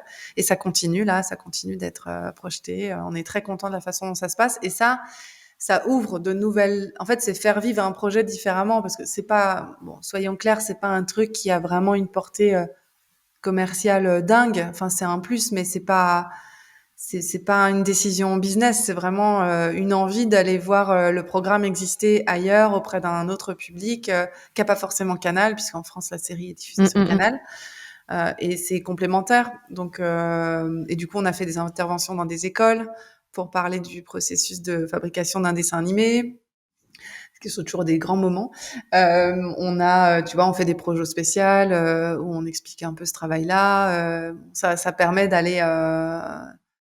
d'aller chercher d'autres enjeux dans, en fait, dans ton programme, alors que c'est le même programme. C'est ça qui est vachement intéressant, je trouve, Ouais. d'y voir d'autres perspectives.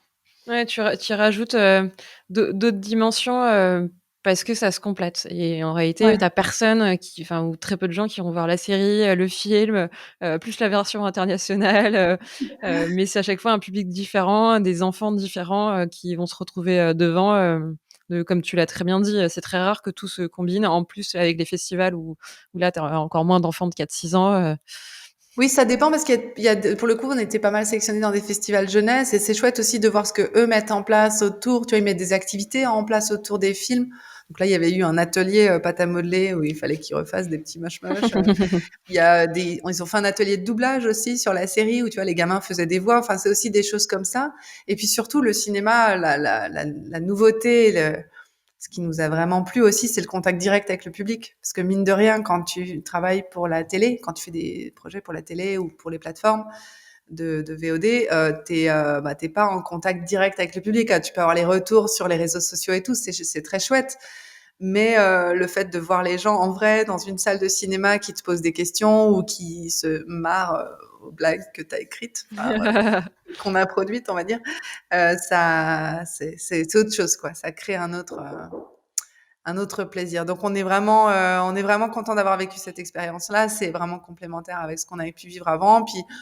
Puis comme la saison 1 s'est très bien passée à tous ces niveaux-là, là on est en prod sur la saison 2, avec un changement de pipeline, avec un changement de config aussi au niveau des partenaires prestataires. Donc c'est une nouvelle aventure. Et on passe en 3D temps réel sur la saison 2. On va travailler on reste sur Blender pour l'anime. OK. On était sur la saison 1, on était sur Blender pour l'anime et le rendu. Et sur la saison 2, on reste sur Blender pour l'anime et on passe sur Unreal pour texturing, shading, layout, lighting et rendu. Waouh! Donc de gros changements Gros annoncés là changement. pour la saison 2. Je vois l'inquiétude dans. Bah, non, mais oui, en fait, je me dis, aujourd'hui, tu l'as très bien dit jusqu'à présent, l'une des forces et ce qui crée l'identité de Mush Mush au-delà du scénario, de l'histoire, de ce que vous voulez raconter, c'est, l'univers graphique qui est, très fort et la preuve, certains vous l'ont dit quand ils ont vu le teaser, vous arriverez jamais à le faire, sur une série. Aujourd'hui, tout le monde va te dire: «Tu as fait une saison 1, une saison 2 en temps réel, ça va être compliqué de la faire aussi belle», tu vois?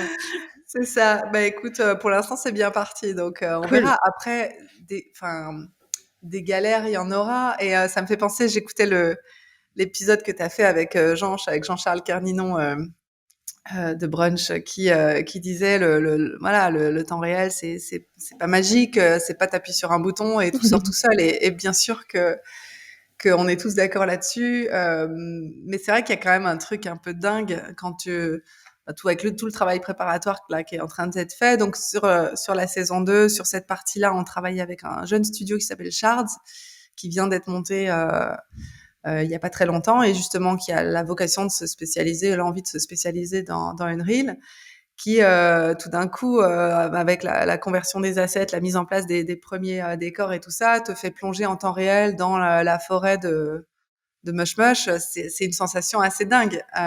Et bien sûr que des galères, on va en rencontrer. Bah, déjà, changer de pipe entre deux saisons, déjà, tu sais que tu prends pas la voie la plus simple, mais on a de bonnes raisons de le faire et tous les tests, parce qu'évidemment c'est pas une décision qu'on a prise à la légère. Tous les tests et tout le travail qui est en cours actuellement est très enthousiasmant. Donc, écoute, on verra. On s'en reparle dans un an. Alors ça sort quand? J'allais te poser la question, quand est-ce qu'on pourra voir au moins le premier épisode de la saison 2? Alors, le premier épisode de la saison 2 va falloir attendre mi-2023, donc faut pas être trop pressé. Mais si tu veux, la prod a démarré là en septembre et une prod d'une série de ce volume-là, c'est à peu près 2 ans. Il n'y a pas de secret, c'est à peu près 2 ans. Donc, mi-2022, c'est la première moitié de la série. et fin 2000, pardon, mi-2023 et fin 2023, toute la série sera terminée, Ouais, normalement, si tout va bien.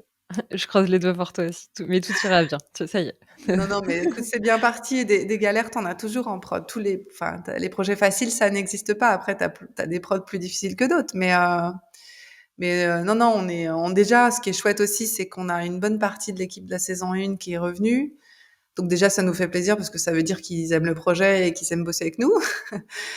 Et puis, ça permet aussi d'avoir une base assez solide, tu vois, de gens qui connaissent bien la série, autant artistiquement que techniquement, que donc ça, on part pas complètement à l'inconnu. Non, et vous repartez pas de zéro. Il y a beaucoup de choses qui ont été développées, même si, Bien sûr. faut pas faire une saison 1 bis parce que ça va un petit peu emmerder tout le monde.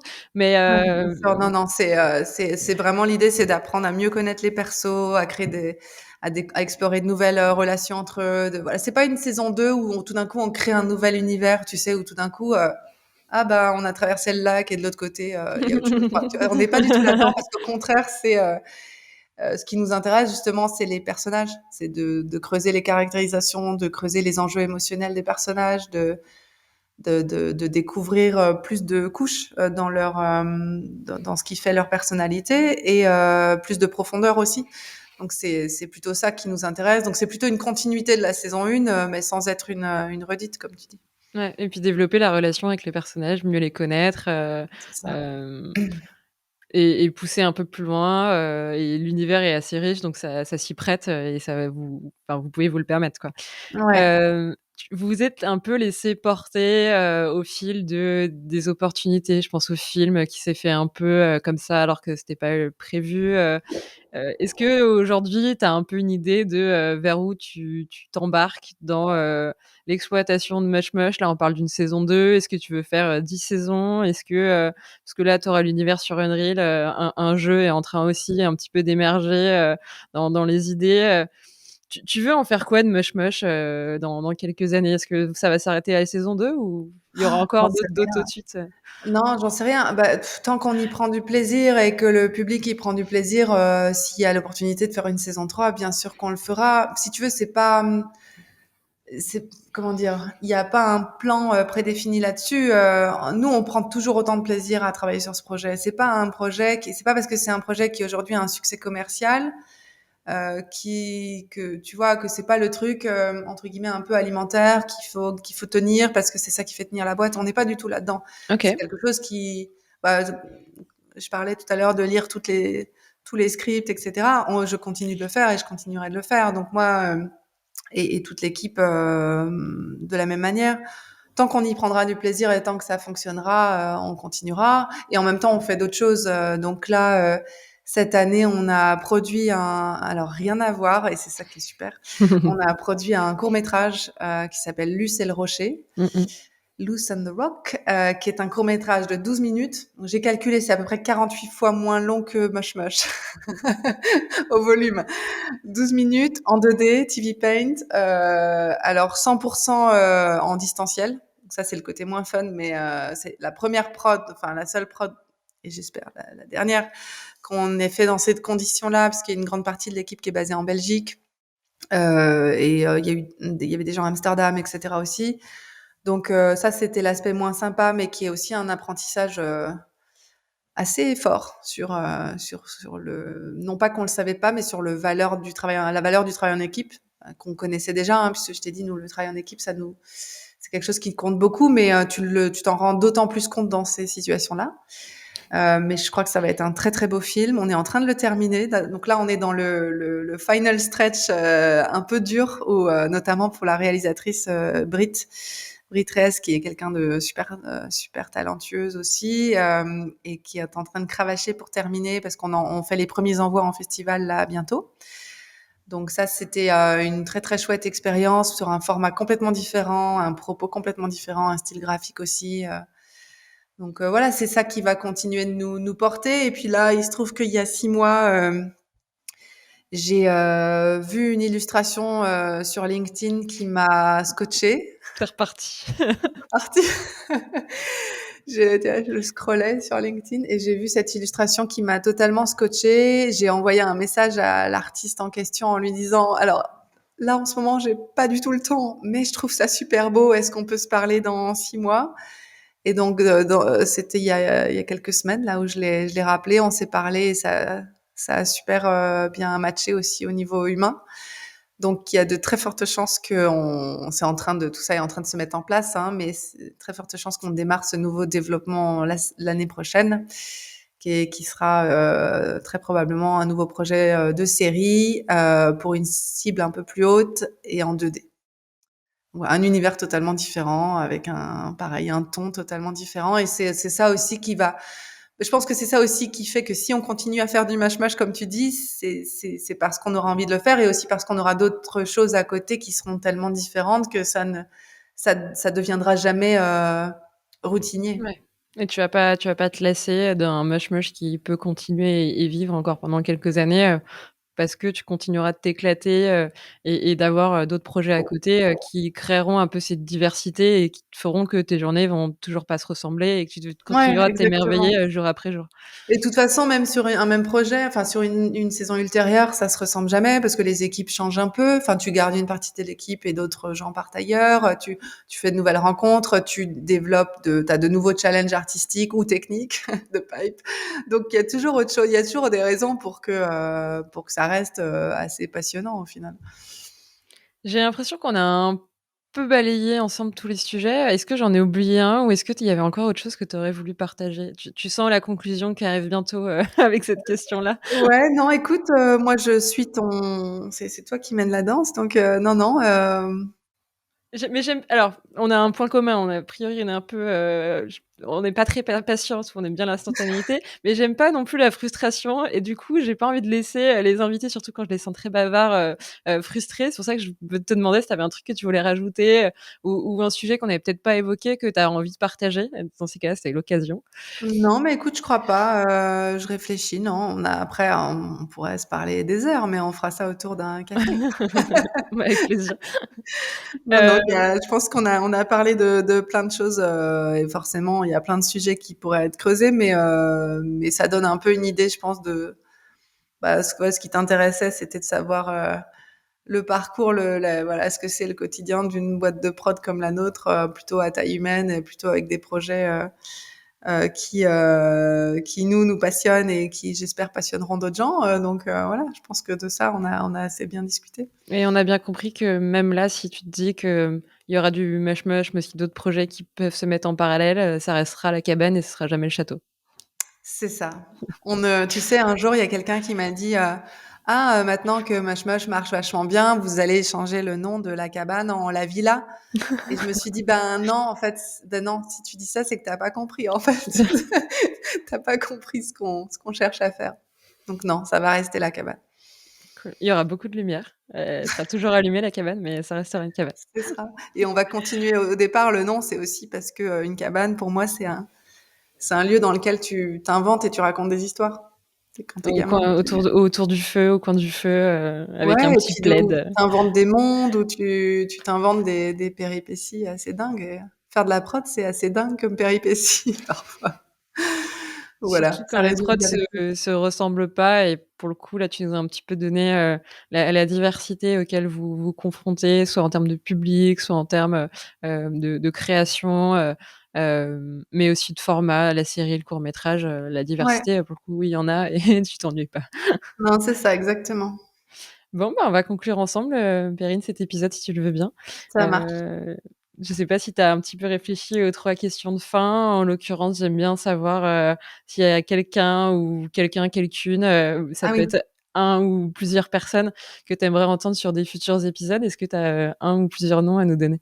Ouais, j'ai un peu réfléchi. Alors, je pensais par exemple, à Lauriane Proudhon, qui est lead compo ou sub-compo selon les projets, qui a commencé à travailler en France et qui maintenant est au Canada, qui a pas mal bossé dans différentes boîtes, Framestore, Animal Logic et tout ça, qui a un parcours assez intéressant, je trouve, et aussi parce qu'elle est très portée sur le mentoring de Mmh jeunes mh. talents. Donc voilà, je me disais pourquoi pas si ça t'intéresse. C'est pas quelqu'un à qui j'ai parlé récemment, Ce donc sera voilà. l'occasion d'avoir des nouvelles. Voilà, c'est ça. Je me sers de toi pour avoir des nouvelles. Non, non, mais je me disais que voilà, c'est quelqu'un de chouette qui pourrait apporter quelque chose d'intéressant et de complémentaire à ce que tu as déjà fait. Et l'autre truc que je me disais, c'est ce serait chouette d'avoir. Alors, dis-moi si je me trompe, si tu l'as déjà fait, j'ai peut-être pas tout vu, mais d'avoir un réalisateur ou encore mieux une réalisatrice qui soit justement qui ait bossé sur des projets 3D ambitieux et tout ça. Et je me disais pourquoi pas. Alors, je les connais pas du tout personnellement, mais pourquoi pas Marietta Rennes ou Christelle Abgral qui ont bossé notamment sur Arcane chez Fortiche ou tu vois des gens qui viennent plus du board, qui est je crois un sujet que t'as pas encore Non, forcément du eu le tout. temps d'aborder, qui sont plus voilà d'un univers qui viennent du board et qui sont passés à la réal sur des gros projets 3D, pourquoi pas. Voilà, bon, c'est des suggestions comme ça. Après, Je prends toutes c'est les toi la chef. suggestions. Non, non, je prends toutes les suggestions et vous le savez ou pas, je fais ce podcast-là pour faire un espèce de média, vivant, que tout le monde peut s'approprier, d'où à chaque fois les recommandations et je peux en demander, beaucoup sur LinkedIn si jamais vous avez des idées. En l'occurrence, je vous pose la question à ceux qui nous écoutent là, et qui êtes encore là au bout d'1h30. Est-ce que ça vous plairait, qu'on ouvre, encore, le cercle des invités de Gizmo et qu'on s'intéresse aussi à la réalisation en ayant des réalisateurs? Moi, je suis partante, mais en réalité, si ça vous plaît pas et qu'on a vous avez vraiment envie de rester dans le petit microcosme, on y restera. Du coup, n'hésitez pas à Bah, réagir tu et verras bien, ouais, ouais, les commentaires. carrément. Mais, sur le principe, moi, je suis partante, à voir si on me suit et si ça vous plaît ou pas. Wait and see, on verra. Ça marche. Tu nous as un peu parlé de la cabane. La cabane, elle est où? Où est-ce qu'on te retrouve? Où est-ce qu'on peut aller venir toquer à une porte? Alors, on peut toquer à la porte de la cabane qui est dans le 9e à Paris, entre Pigalle et Saint-Georges. Voilà, on a régulièrement du chocolat et des bonbons dans la cabane. Si vous voulez toquer à la porte et des mandarines pour essayer des clémentines pour essayer de donner bonne conscience. Si vous voulez toquer à la porte, on est là. Et sinon, c'est pas très original, on est sur les réseaux. Voilà. Sur lesquels vous êtes assez actifs? Sur quoi on peut te suivre? Bon, on est sur Facebook, mais bon, Facebook, c'est un peu mort, n'est-ce pas? On est sur Insta et on est sur LinkedIn, voilà. Donc, et on va lancer bientôt une chaîne YouTube, Mush Mush. Ouais, on essaye d'être un peu partout. Il y a une chouette équipe de com en interne qui travaille sur tout ça. Donc, oui, oui, voilà, on peut se trouver là-dessus. Et puis moi, à titre entre guillemets perso, je suis sur LinkedIn aussi. Donc, Ou sur LinkedIn, on peut voir, tes coups de cœur et sur les trucs sur lesquels tu likes et tu c'est une ça, espèce, d'effet de magie c'est qui ça. apparaît. Mais une fois que c'est fait, parce que sinon, faut pas trop partager les coups de cœur trop tôt.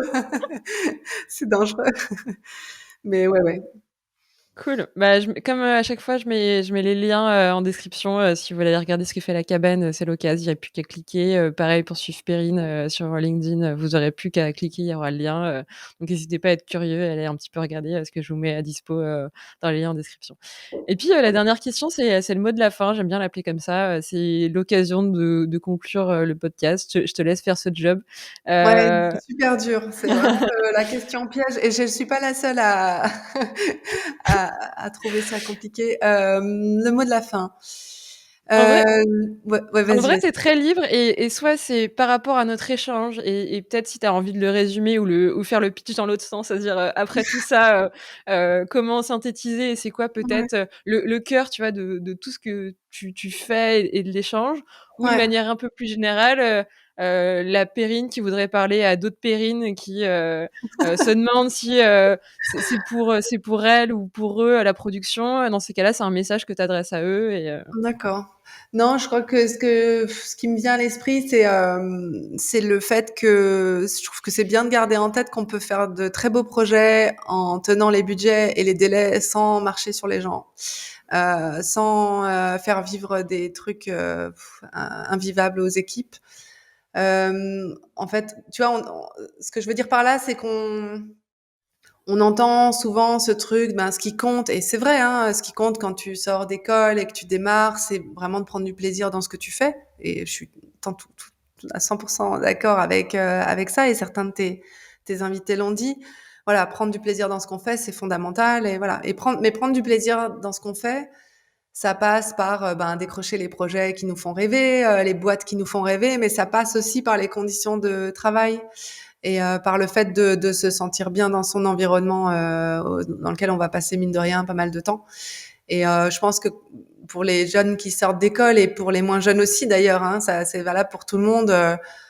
C'est bien de garder ça en tête parce qu'en fait les noms sur les CV c'est une chose. Et d'ailleurs il y a des grosses boîtes qui traitent très bien les gens et des petites boîtes qui traitent mal les gens. Hein. Je suis pas en train de faire Totalement. une opposition entre les grosses et les petites boîtes, pas du tout. Mais en tout cas, on entend beaucoup trop souvent récemment encore sur voilà des gens qui partent en burn-out et qui finissent dégoûtés de leur boulot. On fait quand même des métiers super chouettes, ce qui veut pas dire que on arrive tous les jours au boulot comme le pensent parfois les gens quand on dit on fait du dessin animé. Ils pensent que voilà c'est la fête tous les jours. Non, c'est pas la fête tous les jours. On n'est pas dans un monde de bisounours, mais on fait quand même des boulots qu'on a la chance de faire, qui sont des chouettes métiers. Ça veut pas dire qu'il faut que ça se passe à n'importe quel prix.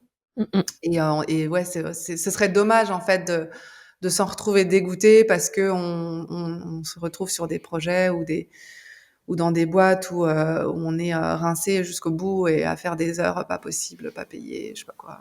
Voilà. Mmh mh. Donc le plaisir, il est aussi, je pense, là-dedans. C'est important de penser à ça. De trouver un équilibre et de continuer en fait à faire ce qu'on aime, et pas à tout prix, parce qu'en réalité tu peux y perdre ta passion, totalement te cramer et au Exactement. final, bah, devoir te réorienter, tellement, bah, le burn-out a été violent, Ouais, tu es exactement, dégoûté, tu as pas vu ta famille, tu as pas eu de vie et exactement. c'est pas le but. Et ça arrive trop souvent, je pense. Donc ouais, c'est dommage. Et puis Petite ou des grosse talents. boîte, il y a pas de oui. Des talents que qu'on perd au passage, parce que c'est des gens parfois super talentueux qui se retrouvent dégoûtés ou rincés ou épuisés, ils en peuvent plus et ils changent de voie.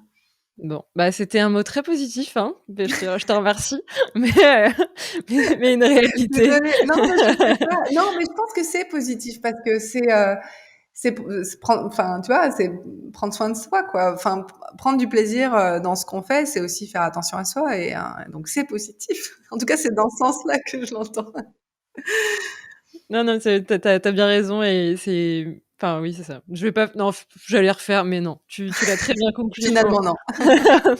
On va s'arrêter là sur cette note, somme toute positive, qui vous encourage à vous écouter, à continuer à faire ce que vous faites, à kiffer et à développer le talent et c'est ce que tu as parlé, tu as mis en lumière plein de gens talentueux avec qui tu as collaboré et c'est des métiers où on peut s'exprimer et tout d'un coup, oui, développer, un talent, une personnalité, une patte, qui, nous définissent, chacun donc pour ça, merci Perrine pour ce Bah merci à partage. toi de l'invitation. Bah, c'était un plaisir et puis, vraiment je trouve que tu nous as ouvert la cabane et cette petite porte, en nous dépliant un tapis en bois, pour qu'on s'installe à côté de toi et qu'on découvre, comment tu voyais ton métier, mais aussi comment tu développais les projets et c'était un chouette épisode pour ça. Merci beaucoup. Bah écoute, merci à toi et puis à bientôt. Bon Ouais, courage pour la suite. carrément et puis, bah, je vous le dis à chaque fois, mais si vous avez passé un bon moment et que vous êtes encore là au bout d'1 h 30, n'hésitez pas à partager l'épisode, à en parler autour de vous, à mettre des petits pouces si vous regardez la vidéo sur YouTube, ça aide aussi la vidéo à se faire connaître et puis je vous dis à la semaine prochaine pour un nouvel épisode. Salut Perrine. Salut, merci. Merci à toi.